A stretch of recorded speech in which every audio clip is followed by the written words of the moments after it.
I get asked all the time what kind of plastics I use in plastic surgery. The answer is none. The plastic in plastic surgery actually comes from the Greek word plastikos, which means to shape or to mold. Plastic surgeons shape or mold tissue. We spend our entire surgical training learning how to manipulate tissue, whether it's with a scalpel, a syringe, or a laser.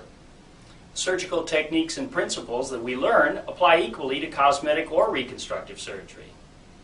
There are those who would have you believe that cosmetic surgery is a unique surgical discipline, but that's disingenuous at best and misleading at worst. To put it simply, it's not true.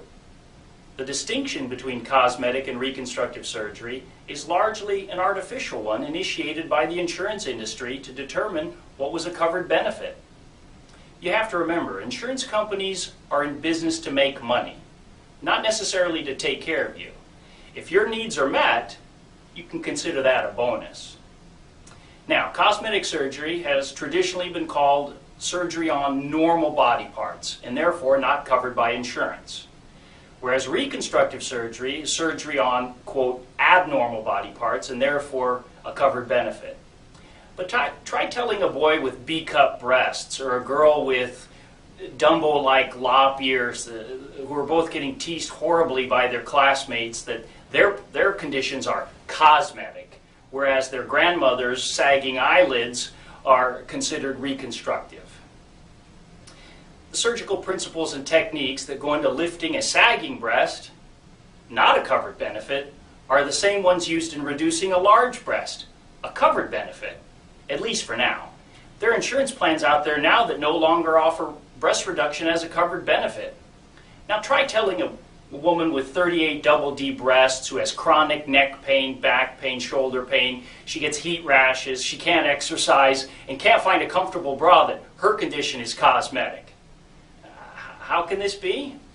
Well, by and large, insurance companies are run largely by men and entirely for profit. And so they make more by spending less, and that's how they exclude certain procedures from being covered. Putting a face back together after a car accident and rejuvenating a face require the same knowledge of anatomy and principles of tissue manipulation. Plastic surgery is more than abnormal versus normal. It's about making people feel better about themselves. People often ask me why I went into plastic surgery.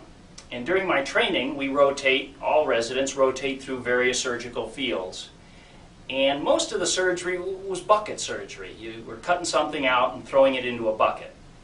And really, no one wanted that surgery. They all were getting it because, well, it was the thing they had to have done. What I noticed in plastic surgery is everyone was looking forward to that because the plastic surgeon was either going to fix something or make it better. And it was that whole atmosphere of positivity that attracted me to the field. I get asked a lot, like, what my favorite procedure is, and quite honestly, my answer is always the same.